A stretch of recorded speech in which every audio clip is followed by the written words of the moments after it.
What's going on, everyone? I have been known as the partnership killer. And so what I want to share with you today is something that comes up on, every week on coaching calls with, younger entrepreneurs, younger business owners, not even younger, just other business owners, who aren't doing as much and who want more. And the question is usually one of two things. First is, what should our roles be within our partnership? And then two, what do you think of partnerships in general? And so what I want to do is share with you a couple hard-earned lessons that I have. And so first, right off the bat, I think I counted, I have 9 failed partnerships. And so I just want to say right before we even get going, I could be the problem with the partnerships, right? If you have that many failed partnerships, then it's probably you. You were the common theme. So I will say that first and foremost up front. That being said, I think the reason that many of those partnerships failed, and they all happened, almost concurrently. I just did partnership after partnership after partnership because I heard it's like you got to find good partners. But what I didn't understand was how it actually needed to be structured and how it worked. And so there's a few pieces of that. The first is, if you're just starting out, I think that for the most part, it's better to not have partners. And that is because usually it's like you and a buddy, and you're like, hey, we like hanging out, we should go into business together. When really you're doing that for the emotional need to be satisfied, to have somebody to talk to and share the experience with, but not because it's a good business decision. And the only reason for you to have a partner is because they either have money or skills that you do not have. That is it. It's the only reason. Money or skills. That's it. And so if you both are entrepreneurial people and you're both, love selling and love marketing and you're very promotion oriented, which many entrepreneurs are, right? If that's you, then if they're that way too, then one of you is not required. And you have to really face that. So if you both like the same stuff, you both shouldn't be in business. You both have your own businesses and just talk about your own specific businesses, but not team up together. It almost always fails. Like literally, it almost always fails. And so that's the first one. The second thing is that those jump into bed together partnerships don't have step number 2, which is you don't have a contract, you don't have terms, you don't have an agreement.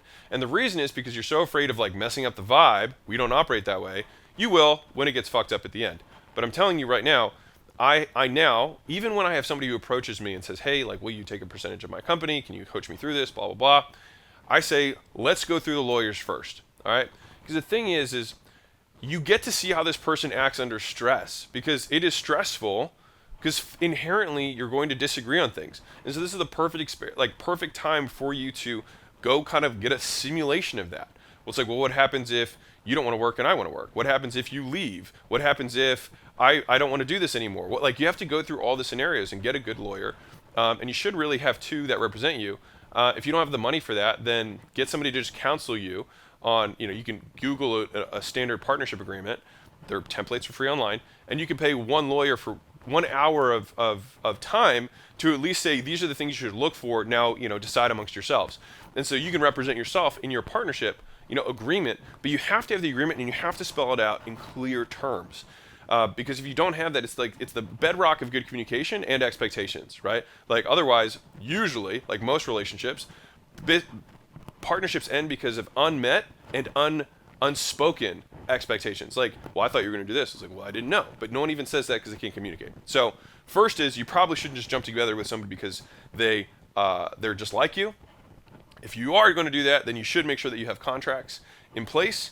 And then finally, what I want to do is kind of explain to you what the 3 main roles that exist in a business are. Okay? The 3 pillars. All right, I want to see if I have a tripod here. All right, here we go. Here's my tripod. All right? So there's 3 pillars to every business. All right? The first is acquisition, which is the rainmaker, or somebody who's going to bring in business. So that's marketing and sales. All right, acquisition, the money getter. All right. The second of these is the product, which is what you are actually selling. It's the fulfillment, it's the service, it's the widget, it's the whatever, somebody who knows how to deliver it. All right. And then third, you have the operations, which is everything else that has to happen in the company. Paying payroll, paying taxes, making sure legal and contracts and IT and finance and all your accounting, all of that stuff, HR has to happen, right? And so these are the 3 legs of every business. Now, they're not necessarily equally weighted, and it's an important point, right? A lot of times there are good operators that you can get for significantly less, and many times not even equity, because there are more of them, right? Now, rainmaking, being able to bring in business, is a very highly valued skill in the marketplace. On the flip side, having the product that you're going to sell is also very valuable. Now, this is why skill stacking is so important. If you can have multiple of these skills, then you have 2 or all 3 of the legs, right? Now, these are the roles that have to exist. It doesn't mean you have to be partners with these people, but you have to have all 3 of these things for your business to stand up. And so, for example, within the company, I'll walk through my roles within each of the companies that I own. And so, the first is Gym Launch, right? So in Gym Launch, I am both the acquisition and the product, right? Or that was my founding role within the company. Layla, my wife, ran all the operations, so everything else. So like I said, IT, billing, legal, finance, HR, all of that stuff that had to happen, she took care of, right? Super important. But because of that, we had all 3 legs of the stool, and we were able to build a business, right? If you're missing one of the legs, it's not going to work, right? This is where this is really dangerous, is like a lot of the marketing people that are in this world are really good promoters. They can get people in, they can sell them. But then they have no fulfillment. They have no thing, right? And then they have no one who's organized. And so everything, like you send emails in, you try and get help, and they don't respond. It's because they just don't have the other pieces. I don't think it's because they're bad intentioned. I think they just don't have the skill. And so you have to have all 3. And so if you're going to bring someone in, you need them to have one of those things, right? Now, you can start a business and own all of it and just make sure that you fill the roles of those people. But as you're thinking through it, those are the roles. So if you're going to bring partners in the beginning, you want to be clear about what it is that they're bringing to the table. Now, if they're one of those 3, right, then that's a clearly defined role. And then at that point, that's what you can lay out in your agreement, and then you can argue about or negotiate whatever equity if you're doing this in the beginning. But if you've already started, at that point, then you can look at the 3 legs of the stool and see where am I lacking, right? And so for most of you guys who are listening, most people who follow me are on the or like the promotion side, so they like the acquisition side. Then what you need to do is find a strong operator, all right? And depending on what you're selling, if you know the thing that you're selling, then you can basically be product and acquisition and have a strong second to help you fulfill on those things and basically don't go to jail, right? And file your taxes and all the other stuff. And so when I'm thinking about partnerships and when I have, younger guys who are coming in, many, many times after having discussions with me and then talking to them each other, they realize that they have the exact same role, they like the same things, and one of them is not necessary. And so they oftentimes split. And that's not a bad thing, right? It's better to recognize an error early than to recognize an error late. All right, and so you may be in one of these partnerships where you're like, we kind of both do the same thing. We kind of just overlap on everything. It's like, yeah, that's just 2 people working the same thing. And so it's not like, you don't want to just be like, oh, here's all this work, I'll do half, you do half. That's not a good partnership. You have to figure out what are the things I am good at, what are the things you are good at, and then we draw a line on the board, and everything on that side you own. And everything on this side I own, and I'm responsible for it. Because if everyone's responsible for everything, no one's responsible for anything, right? And then nothing's going to get done, and then you can never know who to blame, and someday you're like, well, he takes out the trash, or sometimes I take out the trash, and we're just like kind of a get it done type of stupid. There's no big business that works that way. All right, and so even if you are small, you need to start thinking big to become big, right? So you got to do the actions before you get the results. You have to have the beliefs before you get the outcomes of a bigger business to become a bigger business. And the reason most businesses stay small is because they think small and they act small. So they stay that way because the outcome of what they're doing is the result of the actions they're making, which are small, right? And so right now, if you're in a partnership, if you don't have a partnership and you're thinking about starting a business, I would definitely try and just acquire the skills myself, get going, and then the first hire I'm going to have is going to be a strong operational second. All right? It's the first thing I'm going to do. If you are in a partnership, you need to put all the activities that you do on a board. I do this when I do consulting stuff.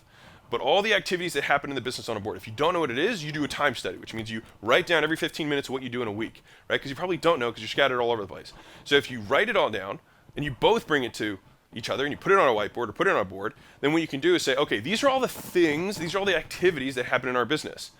Let's divide these out and say who owns these, all right? And that's the very beginning of an organization because you are becoming organized. You are creating roles and responsibilities. You are creating specialization of skills, which is what moved humanity forward. Specialization is a good thing, right? And so at the very beginning, you get all of it on there, and you can divide it out, and you can divide it based on the skills of the person. If you both have the same skills, then either need to decide, okay, well, I'm going to become a specialist in this, and you're going to become a specialist in this, or we shouldn't be doing this business together, and you should do a business that's just like mine or something else, and you should be that role for that company, and you should find a second just like I will. All right. And oftentimes, if you can at least think that way, then you don't liquidate the most valuable thing in the whole world, which is your equity. All right. Because if your thing actually does grow, if your business actually does grow, then the biggest dilution of how much money you're going to make is that first decision when you started, when you just decided just right off the bat to give half of everything away. All right. And I've made this mistake 9 times. It took me, and I haven't had a partner in 4 years, and I've made all of the money in my life post partners. And so there's also other factors you want to look at too, like what kind of working schedule do you want to have? How much vacation time do you want to have? Are you going to work weekends? Do you work late at night? Do you work in the mornings? Do you expect each other to be responsive? Like, there's all these little things that you need to make sure you dial in, because if you don't, it's just going to cause trouble later, and it may be hard conversations for you now, but believe me, it'll be much harder later when the expectations are not being met and now you have money involved. All right. So anyways, these are the things I think through when I'm looking at partners and partnerships, and why oftentimes I do break up many partners, because they don't start them for the right reasons. And so I hope you found this valuable. If you have a partner, talk to them about it, show them this video, and keeping amazing, and lots of love. Oh, total bonus. I have noticed that works really well so many times is married couples. Married couples starting business together, they already have usually differences in skills and different dynamics. And so that usually works well. Usually one of them is the more go-getter, hunter, killer, right? The acquisition side. And the other person's usually the more organized, more stable, more even-headed, like does all the ops and the back end stuff, right? And so even just thinking about front end and back end is a good way to start. And that's why I love having married couples in general, because they almost always are successful if they can just delineate those skills, and they usually already have, even without speaking, they already unknowingly have made a lot of these specializations, which is why a lot of times they're more successful. They also have the interpersonal, emotional sounding board to bounce things off of, and also to relieve some of the stress that inevitably comes when you're running a business. So anyways, hope you enjoyed the video. Hope you found this valuable. Share it with your partner or potential partners, and see you in the next vid. Bye.